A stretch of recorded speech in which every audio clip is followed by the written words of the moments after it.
Welcome. I'm Andi Simon. I'm a corporate anthropologist and I help organizations, perhaps like yours, to change. But in today's fast moving post COVID, are we really post COVID yet? World, we are trying to figure out how do we engage our employees, our communities, our clients into a new conversation about what's happening, not just with COVID, but with our racial tensions and the conflicts between different races in our workplace, among our employees, and in our society. So I developed this program. It's called Innovative Thinking for Fast Changing Times. And the purpose of it is to bring thought leaders to you who you might not have access to otherwise, who can share with you their expertise, their perspective, and give you some tools to use as you try and change the conversations. And we are just conversations. Our society is just people talking to people. So I have with us today Dr. Gail Hayes. Let me tell you about Dr. Hayes. She's an absolutely wonderful, internationally recognized communicator and thought leader. And she specializes in helping people speak and think differently about issues that they are trying to deal with. In her background, she was an executive leadership coach, a media personality, an award-winning author of numerous books, many of which are for kids. And because she lived in Asia for over 4 years and in Europe for 12 years, she really understands how to communicate across cultural divides, bridges. And it's really not about, it's about listening differently. It's about speaking differently. So she served as the first African-American female law enforcement officer and firefighter in Chapel Hill, North Carolina. She was also the first African-American chair of the Orange County Commission for Women. She's worked on Capitol Hill. She has great insights to share with you. What a better person to bring to give you some ideas about how do I change the conversation so I can, in fact, bridge those divides. They don't have to be there. They are, but let's see how we can cross them. Dr. Gail, thank you so much for being with me today. Oh, Andi, thank you so much for having me as your guest. I'm honored. Well, it's a pleasure. And as we begin this, we've set it up in the COVID created all kinds of things. And then after COVID, we haven't, or even after it, we had lots of other racial tensions arise. It doesn't matter which one it is. And things have then spiraled into a new public display of uncertainty and unrest that people aren't quite sure how to manage. I had one gentleman earlier today, an executive, say to me, I don't know how to talk about this with my employees. Some of them are people of color, some of them are white. How do I bridge the divide? And many of them are working remotely, which makes it even more complicated. You have a particular approach and a perspective. I'd like to share it with our executives and their employees so they can begin to think about how to change the conversation. Please. Okay. One of the things that I want to say to your audience is, hi, everybody. We all have something in common. And the most powerful thing that we can do, no matter what's going on, is this. A smile changes everything. It humanizes us all. We are all, the biggest thing for me, I'll be very honest with you, when I think about all the things that are going on, is that we have forgotten that we have more in common than uncommon. And here's something I always say to start every conversation. This levels the playing field. I was hoping you would bring along your roll of toilet paper because it does. If you have to use this, you're not superior. That means you can talk to other people. That levels the playing field, because if you have to use that, well, so for me, in talking with other executives, I say, listen, the bottom line is you have the power to change your world by your words. What you think, you'll believe in your heart will come out of your mouth. And believe it or not, something really simple will solve a lot of this if we hear our leaders saying it. It's the golden rule. Do unto others as you would have them do unto you. It is so simple. Whatever you put out into the universe is going to come back in abundance to your door. It's either going to do one of two things. It's going to touch your heart or hit you in the chest. One or the other. It doesn't play favorites. Everybody lives by this rule and it works for everybody. So guess what? As an executive and as a leader, people are going to follow your lead. What words do you have? Think of some words you can say. If you don't know what to say, ask somebody who can help you, because there are people, words are everything, especially in this atmosphere. changing the atmosphere by our words, because our word will follow our words. People listen to what you say, and they also hear what you don't say. So you cannot ignore it.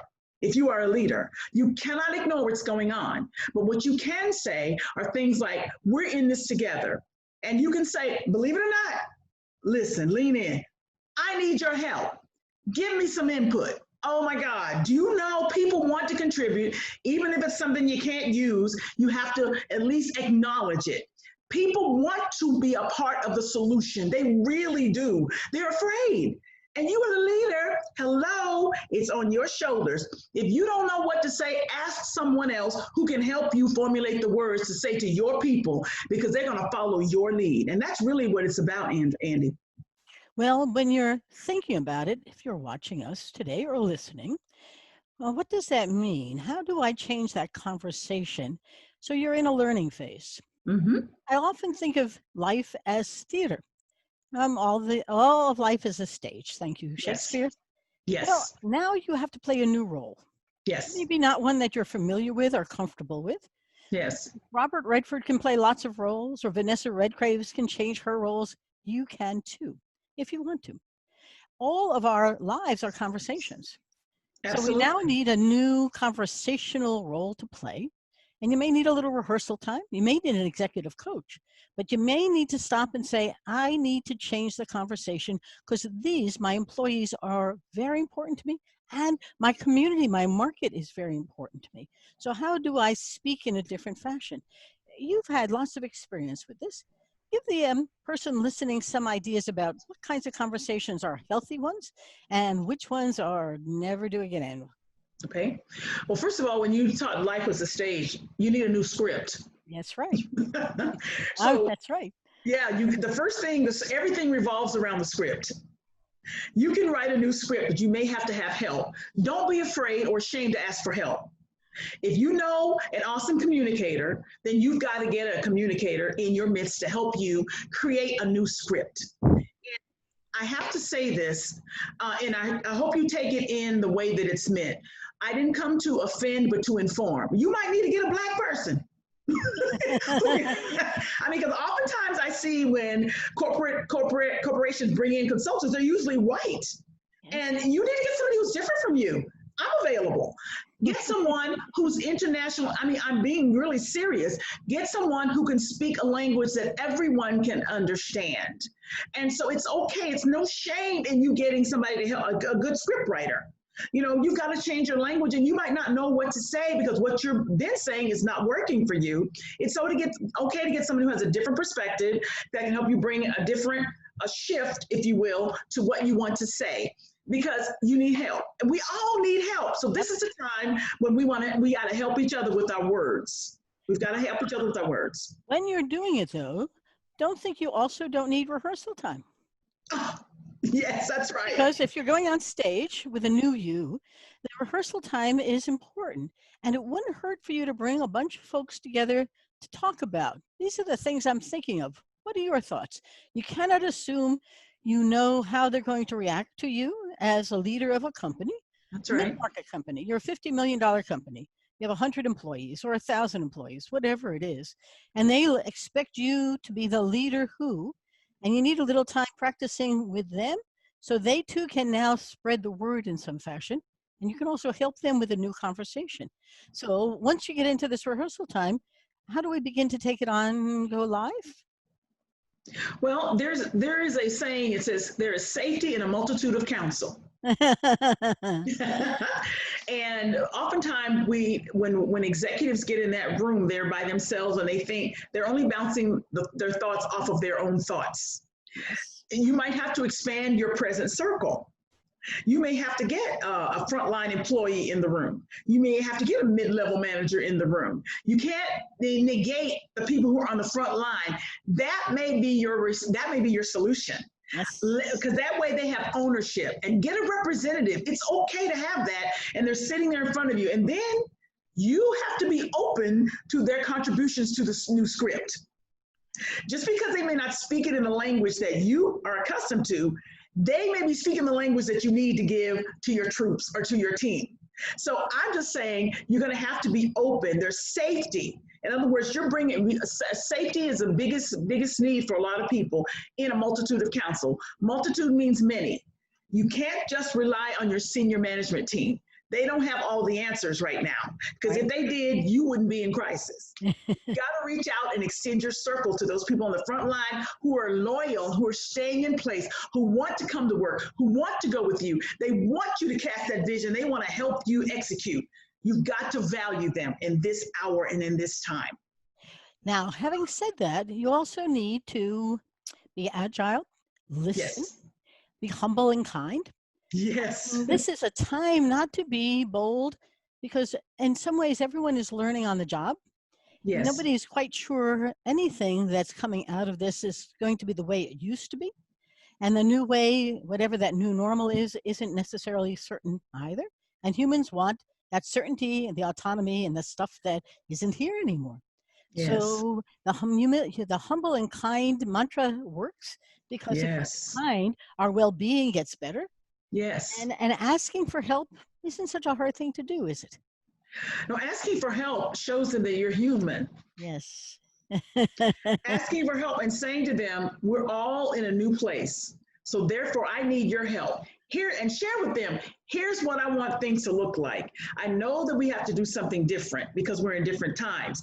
Here's what I want things to look like. And then you'll invariably get somebody to say, okay, but if we do it that way, what about this? And it may be something that you didn't even think about as a leader, because you can't see everything from the mountain. You see little bitty things but you can't tell what they are on the ground. But the people on the ground can tell you, oh no, those are the such and so, we need that. And you're like, oh, I didn't even realize. So you've got to be willing to be kind. Treat people the way that you would want to be treated. That's the biggest thing. How would you want someone to treat you if you were in that position? You're going to have to use your imagination. And remember, this is a script. You are the one who is making a new script, creating a new normal, creating a new atmosphere, creating a new universe. And you can do it. You can be as creative as you want, because in order for you to survive this shift, you've got to involve everyone. Now, a couple of things to emphasize. Mm-hmm. The person who at home is a person of color, has a life that's maybe different than a white person who lives down the block or in another community. Sure. Their worlds and their friends are all influencing the way they're thinking. Right. So you need to be sensitive to the worlds that they come from, and then how you're going to build your business and the environment and the culture there, understanding those differences, because they aren't all get homogenized. As good as your brand might be and the culture of the place, they go home at night, or they may not even leave the day and work there. And there are lots of pressures on our minds. Remember, all of our life is a conversation. Yes. And looking to hear. And my second thought, I'll go back to Gail, is don't send out a memo and think that's good. Done. I've been in too many companies working as a consultant or as an employee. Done. It doesn't work that way. Remember, marketing, you sent out an ad 3 to 5 times. Now it's about 13 times before people actually heard it. It's the same for you. You have to get that out there over and over again, a dozen in different ways. Begin to make it come alive. Show somebody. Do the videos. Do all kinds of ways, even social media, where you can engage with them. So those are a couple of things that I find are really important. How about yourself? Well, for me, it's just asking questions. I love that. Yes. I do, because people make assumptions. They assume that they know how you live. They assume that they know how you feel. They assume that they know what's going on in your family. They assume they know how you feel about your job. They make assumptions. And you know what assume means? It makes a blank out of you and me. I'm just saying, you cannot assume. Give them a form in which they can say, this is what's bothering me. Even if you cannot help that directly, just giving them a voice and just say, no. Can you imagine the impact if someone says, I'm having a problem trying to balance homeschooling my child because I don't want them to go to school while doing my job, because I can't be away from my desk because of this, this, and this. And the CEO has no concept of that, and saying, I really need an extra hour to get my child together so I can be more focused. And then the CEO responding and saying, got it. We're going to have an educational free hour for you to prepare. Think about the quality that would add to their work environment. Just something that's off the top of my head. But you listen to that, you don't even know that exists because all your children are in college or grown, but they've got children that they don't want to send them into the school. But you say, oh, I wasn't even aware of that. You have somebody who on your staff is the educational consultant, because they need that now, an educational consultant who can help make sure that your employees can set that up, or give them some tips on how to set that classroom up.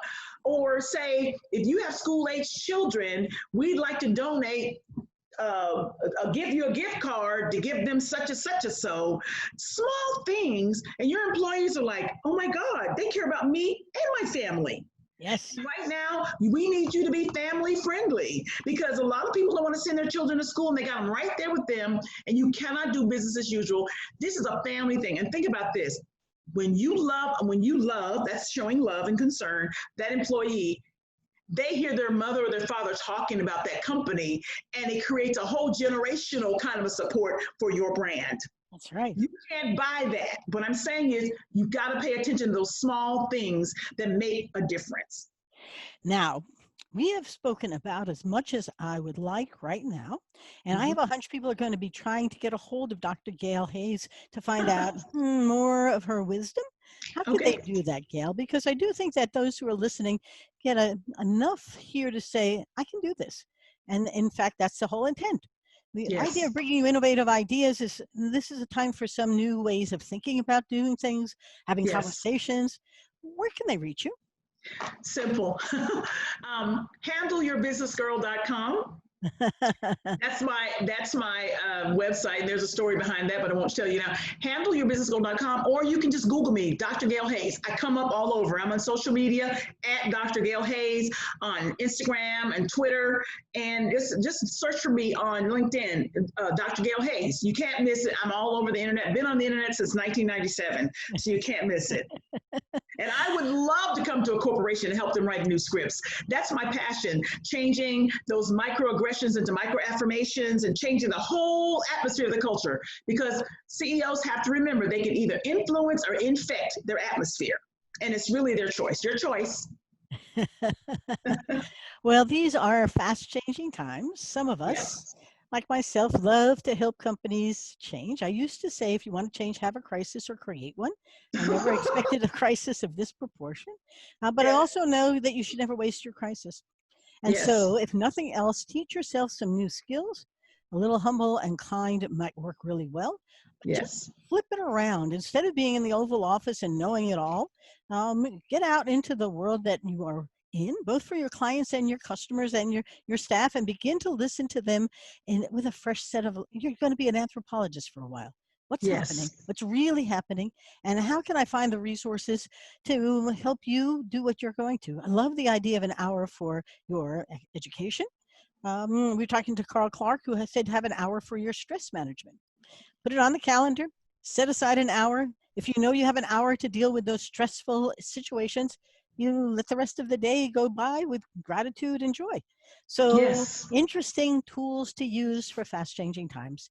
So I'm going to wrap us up. You know how to get a hold of Dr. Gail Hayes. I'm on all the social media as well as Andrea Simon or Andi Simon.